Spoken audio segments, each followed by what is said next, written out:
Bienvenidos a la disertación sobre progreso, dignidad y exclusión. Soy Vladimir Dizácovo y en los próximos minutos estaremos disertando sobre estos problemas y otros, todos relacionados con los derechos humanos.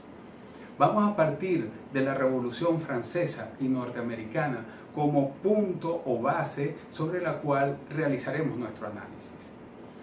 Ello en virtud que a partir de estas revoluciones se va a dar un nuevo modelo de Estado llamado Estado moderno, también Estado de Derecho o liberal burgués. Y se da inicio a lo que se ha conocido como el constitucionalismo, en virtud que ambos procesos van a traer aparejado una norma suprema o fundamental sobre la cual se va a estructurar el Estado, sobre la cual se va a organizar el Estado. Esta norma suprema, que es la Constitución, que hoy día todos conocemos y que en generalidad los países, una vez se organizan, lo hacen a través de sus constituciones. A partir de este proceso, la Constitución va a llenar el vacío del monarca. ¿Por qué? Porque hasta ese momento la obediencia de las personas era a la voluntad del monarca, hacia el hombre, y se transfiere esa obediencia del monarca a la ley, creándose lo que se ha denominado la supremacía de la ley, que es la primera etapa del Estado de Derecho a nivel mundial, un Estado de Derecho que García Pelayo lo denomina como un Estado de Derecho administrativo. Durante esta primera etapa se van a reconocer una serie de derechos a la sociedad, derechos humanos, los cuales se consideran inherentes al mismo, ello enmarcado sobre las tendencias justnaturalistas, especialmente de Kant, en donde se hace una relación entre valores y derecho. Pero además, durante este periodo se va a dar lo que se denominó la Revolución Industrial.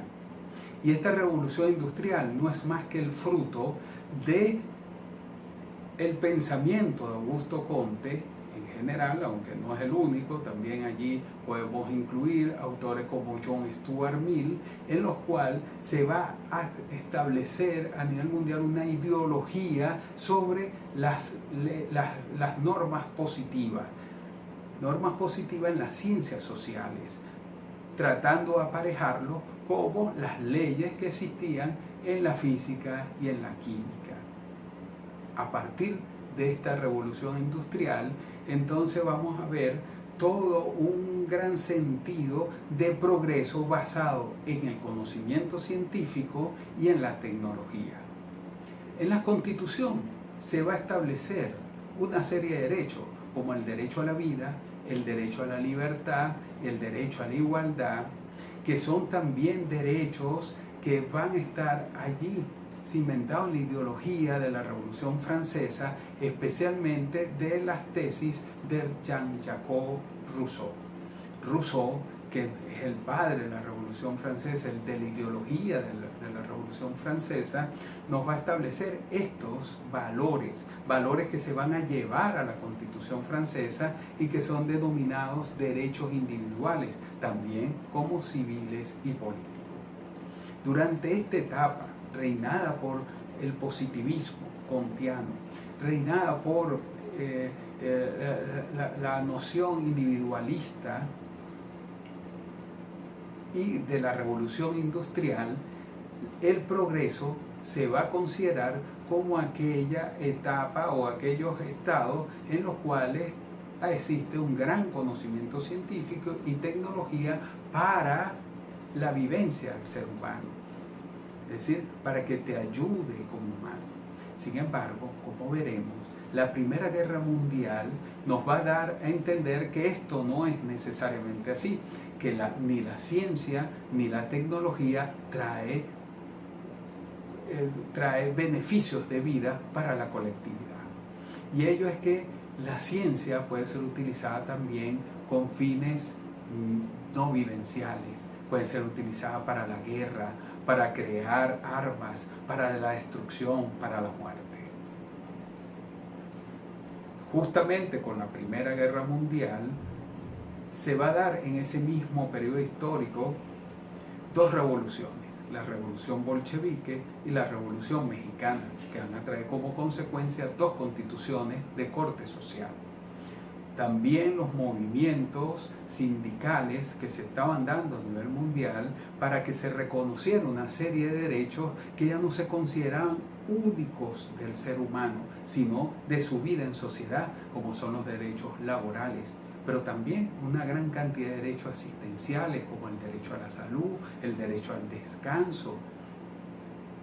Durante este tiempo va a comenzar también a surgir lo que García Pelayo denominó un nuevo Estado de Derecho. Ya no un Estado de Derecho administrativista, sino un Estado de Derecho constitucional, a partir de la jurisdicción constitucional y de la creación de tribunales constitucionales, especialmente en Austria. Entre ese periodo que va entre la Primera Guerra Mundial y la Segunda, se va a terminar de establecer algunos estados de esta índole, como el Estado social. Y una vez culmina la Segunda Guerra Mundial, en la cual se da el proceso más aberrante que ha conocido la historia humana, por lo menos en contra de nosotros mismos como seres humanos, lo denominado el Holocausto nazi, en el cual aproximadamente 6 millones de personas, entre judíos y gitanos, fallecieron de manera sistemática en manos de los nazis. Fueron humillados, pasaron hambre, torturados, los niños fueron sometidos a experimentos científicos, especialmente en la medicina. Sabemos de los tratos de Joseph Mengele hacia los niños, especialmente aquellos que eran gemelos. Eso fue una bofetada a la humanidad. Y una vez culmina la Segunda Guerra Mundial y se ve el holocausto y la mortandad en que fueron sometidos todas estas personas, donde la dignidad humana cobró un papel preponderante. No era nada más reconocer unos derechos, no era nada más establecer que estos venían aparejados con un valor, sino de que nosotros como seres humanos, ontológicamente, teníamos que resolver ciertas situaciones y pensar sobre nuestra propia existencia y sobre nuestro propio ser, que nos ha llevado a considerar que los derechos son inherentes a nosotros, que nacen con nosotros, como parte de las teorías positivistas y naturalistas, que consideran que los derechos humanos son inherentes al ser humano, en contraposición con las teorías positivistas, que consideran que los derechos son nada más cuando se reconocen y se positivizan a través de la norma. 3 años después de finalizada la Guerra Mundial, la Segunda Guerra Mundial, y en virtud justamente de las desavenencias entre algunos de los vencedores de la guerra, especialmente entre la Unión Soviética, Inglaterra y Estados Unidos, se da la Declaración Universal de los Derechos Humanos en el año de 1948. En esta declaración básicamente se van a reconocer los denominados derechos civiles y políticos, es decir, los derechos individuales como el derecho a la vida y como el derecho a la libertad. Pero se va a hacer un énfasis enorme en la dignidad y la noción de progreso comienza a cambiar. La dignidad va a jugar un rol fundamental en los derechos humanos. Y así el artículo 1 va a decir: todos los seres humanos nacen libres e iguales en dignidad y derechos, y dotados como están de razón y conciencia, deben comportarse fraternalmente los unos con los otros. Nacen libres e iguales en dignidad y derechos. La noción de progreso va a tener un salto enorme, porque ya progreso no significa nada más conocimientos científicos y tecnología. porque sabemos los daños que podemos ocasionar con ello y que van en detrimento de nuestra propia moralidad, que van en detrimento también de nuestra propia existencia. Entonces, la noción de progreso va a estar aparejada en la noción de dignidad. La dignidad no consiste en nuestros hombres, sino en el reconocimiento de merecer lo que tenemos. Es el reconocimiento de los valores, de los honores de un ser humano lo que lo va a hacer digno. Y el reconocimiento ¿por quién? Por sus pares, por los otros seres humanos. Situación que no se dio en la Segunda Guerra Mundial justamente por parte de los nazis, que despreciaron e irrespetaron a otros grupos distintos a ellos. La dignidad va a suponer respeto. Y el respeto, ¿a quién? Al honor. El honor como valor. Cada uno de los derechos humanos va a suponer un valor axiológicamente, considerado bueno en la medida que me lo respetes. Así la vida, en la medida que me la respetas, es un valor. La libertad va a ser otro valor. Cuando me respetas mis valores, entonces hay que actuar en contra de esa situación. Y la dignidad, para muchos, se va a establecer como el mega valor. Así tenemos que García Morente va a considerar que el hombre busca un fin objetivo, que es la realización de un valor. La finalidad del hombre siempre es teleológico para García Morente. Siempre buscamos una finalidad, pero la vida per se no es la finalidad. La libertad per se no es la finalidad. La finalidad es la realización, el objetivo que busca el hombre es la realización de un valor aparejado con ese fin. Es decir, la vida cobra sentido y es un objetivo cuando la misma es considerada como un valor, cuando vivimos la vida, no cuando solamente la tenemos sin disfrutarla. Y entonces requerimos también de la libertad y de la igualdad. En este sentido, Amartya Sen nos va a decir que existe en el hombre una atracción moral por los derechos humanos.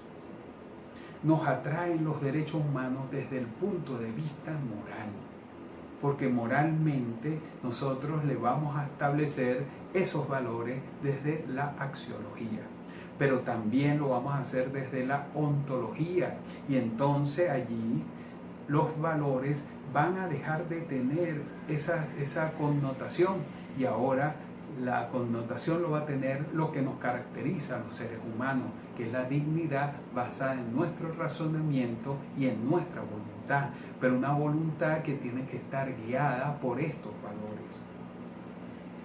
García Morente también propuso que el progreso no consiste en tener más, sino en reconocer que el hombre vale más, es decir, que tiene más valores.